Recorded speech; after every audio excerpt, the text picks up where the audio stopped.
तो भारत सहित पूरे विश्व में एक विशेष जाति का नाम सबसे पहले लिया जाता है और वो है ब्राह्मण।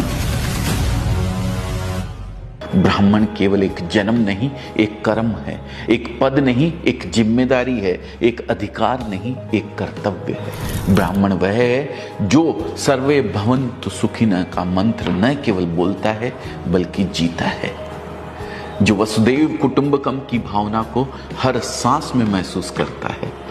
और अंत में ब्राह्मण वह है जो जानता है कि असली ज्ञान विनम्रता में छिपा है, असली शक्ति करुणा में निहित है और असली महानता सेवा में निहित है। दोस्तों, मैं खुद जैन धर्म से हूं और मुझे नहीं पता कि ब्राह्मणों के साथ आपका अनुभव कैसा रहा है, लेकिन अजमेरा फैशन में बहुत से ब्राह्मण काम करते हैं और मैंने उनमें 3 चीजें कॉमन पाई है: ज्ञान, विनम्रता और मृदु भाषा। दोस्तों, अगर आबादी की बात करूं तो ब्राह्मणों की संख्या भारत की कुल आबादी का मात्र 5% भी शायद नहीं है। लेकिन अगर वैदिक काल के भारतवर्ष से लेकर मॉडर्न डे इंडिया तक की बात करूं तो धर्म, दर्शन, विज्ञान, कला, साहित्य, खेल, बिजनेस जैसे अलग अलग क्षेत्रों में ब्राह्मणों का योगदान उनकी संख्या के मुकाबले कई गुना ज्यादा है। कुछ फैक्ट्स बताता हूं जिसे जानकर मैं खुद आश्चर्य में पड़ गया था। दोस्तों, आज तक सिर्फ 9 भारतीयों को नोबेल प्राइज मिला है, इसमें से 6 ब्राह्मण हैं। अब तक 48 व्यक्तियों को भारत रत्न से नवाजा गया है, जिसमें से 23 ब्राह्मण हैं। भारत में अब तक 15 प्रधानमंत्री हुए हैं, जिसमें से 6 ब्राह्मण थे और उनमें से एक श्री अटल बिहारी वाजपेयी मेरे पसंदीदा पीएम रहे हैं। अगर भारत के इतिहास को एक किताब में संजोया जाए तो ऐसा कोई पन्ना नहीं होगा जिस पर ब्राह्मणों ने अपनी छाप ना छोड़ी हो। याद कीजिए महर्षि वाल्मीकि को, जिन्होंने रामायण जैसे महाकाव्य की रचना की, या फिर वेद व्यास को, जिन्होंने महाभारत लिखा। वे ब्राह्मण ही तो थे। और वो मनोज कुमार का गाना तो आपने सुना ही होगा, जब जीरो दिया मेरे भारत ने, जब जीरो दिया मेरे भारत ने, भारत ने मेरे भारत ने।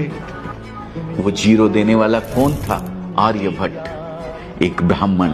और आर्यभट्ट की लिगेसी को आगे बढ़ाने वाले भारत के सबसे महान गणितज्ञ श्रीनिवास रामानुजन कौन थे? एक ब्राह्मण। आयुर्वेद के जनक सुश्रुत कौन थे? एक ब्राह्मण। आज योग पूरे विश्व में विख्यात है। योग सूत्र लिखने वाले महर्षि पतंजलि कौन थे? एक ब्राह्मण। अपनी जटा में प्रतिज्ञा की गांठ बांधकर अखंड भारत की नींव रखने वाले चाणक्य कौन थे? एक ब्राह्मण, जिनके बताए अर्थशास्त्र और चाणक्य नीति का आज भी कोई जवाब नहीं है। हमें ये नहीं भूलना चाहिए कि जब मुगलों ने हमारे ग्रंथों को जलाने की ठानी, हमारे मंदिरों को मिट्टी में मिलाने का प्रयास किया, तब ब्राह्मणों ने विद्या और धर्म की लौ को बुझने नहीं दिया। अपने प्राणों की आहुति देकर भी उन्होंने हिंदू धर्म की जड़ें हिलने नहीं दी। उनके तप, त्याग और संकल्प ने धर्म की रक्षा की और भारत की सनातन संस्कृति को अमरत्व प्रदान किया। पेशवा राजवंश के बाजीराव ने 41 युद्ध लड़े और सभी में विजय प्राप्त की। मुगल साम्राज्य की चूल्हे हिलाने वाले पेशवा एक ब्राह्मण ही थे। 1857 में भी अंग्रेजों के खिलाफ युद्ध का बिगुल ब्राह्मणों ने ही बजाया था। मंगल पांडे, नाना साहब, रानी लक्ष्मीबाई, तात्या टोपे जैसे ब्राह्मणों का बलिदान इतिहास में आज भी अमर है। दोस्तों, भारत के स्वतंत्रता आंदोलन में क्रांतिकारी के रूप में बाल गंगाधर तिलक, चंद्रशेखर आजाद, राम प्रसाद बिस्मिल, राजगुरु, वीर सावरकर, सुखदेव और बटुकेश्वर दत्त जैसे ब्राह्मणों ने अपनी बुद्धि और बल से अंग्रेजों की नींद उड़ाकर रख दी थी। यहां तक कि महात्मा गांधी के गुरु गोपाल कृष्ण गोखले भी एक ब्राह्मण थे। दोस्तों, वास्तव में आज हम जिस महान भारतवर्ष पर गर्व करते हैं, उसे गौरवान्वित करने में बहुत बड़ा योगदान ब्राह्मणों का है। आज कुछ राजनीतिक कारणों से और कुछ ब्राह्मणों द्वारा किए गए भेदभाव के कारण बहुत से लोग पूरी ब्राह्मण जाति को ही कटघरे में खड़ा करने लगते हैं। लेकिन शायद उन्हें यह नहीं भूलना चाहिए कि बचपन से वे जिन पंचतंत्र की कहानियों को सुनकर बड़े हुए हैं, उनसे नैतिक शिक्षा ग्रहण की है, उसे लिखने वाले विष्णु शर्मा एक ब्राह्मण थे। उन्हें यह नहीं भूलना चाहिए कि जिस तेनालीराम और बीरबल की चतुराई ने सैकड़ों बार उनके चेहरे पर मुस्कान बिखेरी है, वो दोनों बुद्धिमान व्यक्ति ब्राह्मण ही थे। और अगर हम समय में आगे बढ़कर आज की बात करें तो भारत में दो चीजें सबसे अधिक पॉपुलर है, क्रिकेट और फिल्म। यहां भी ब्राह्मणों का योगदान आपको हैरत में डाल देगा। क्रिकेट का भगवान कहे जाने वाले सचिन तेंदुलकर एक ब्राह्मण हैं। फेब 4 के नाम से मशहूर सचिन, राहुल, सौरभ और लक्ष्मण, ये चारों ही ब्राह्मण हैं। भारत के महान गेंदबाज अनिल कुंबले, आर अश्विन, श्रीनाथ ब्राह्मण हैं। मौजूदा कप्तान रोहित शर्मा, हार्दिक पांड्या, ऋषभ पंत ब्राह्मण हैं। क्रिकेट से हट के अगर शतरंज की बात करें तो इसे भारत में प्रसिद्ध करने वाले विश्वनाथन आनंद एक ब्राह्मण है।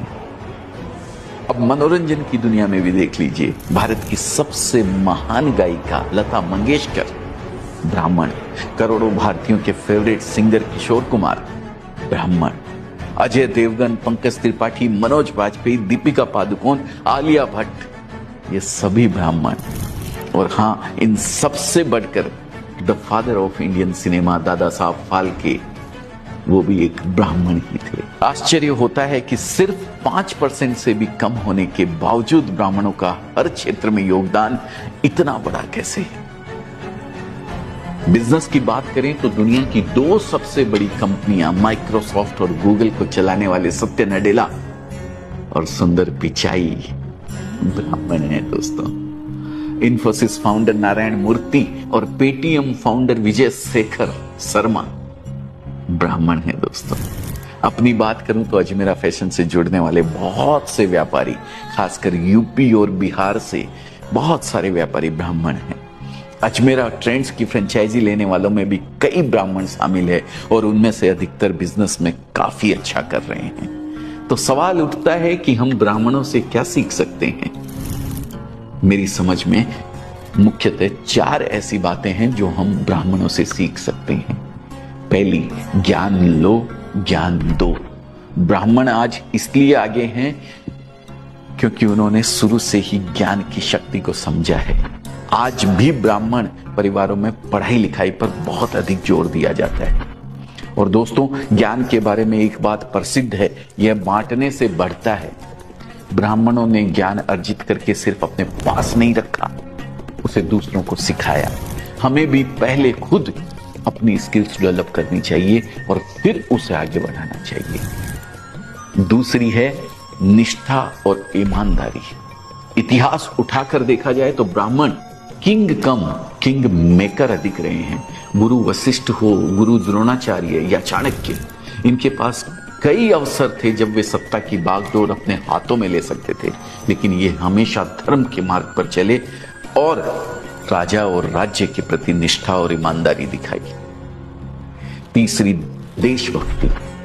ब्राह्मणों ने शुरू से ही राष्ट्र और धर्म की रक्षा के लिए अपने प्राणों की बाजी लगाई है, चाहे वह मुगलों का आक्रमण हो या अंग्रेजों का अत्याचार। ब्राह्मणों ने हमेशा अपनी बुद्धि, साहस और बलिदान से देश और धर्म की रक्षा की है। बाजीराव पेशवा से लेकर कैप्टन मनोज पांडे तक ब्राह्मणों ने देश के प्रति सर्वोच्च आहुति दी है। और अंत में एक बात और जो हम ब्राह्मणों से सीख सकते हैं, और वो है परंपरा और संस्कृति का सम्मान।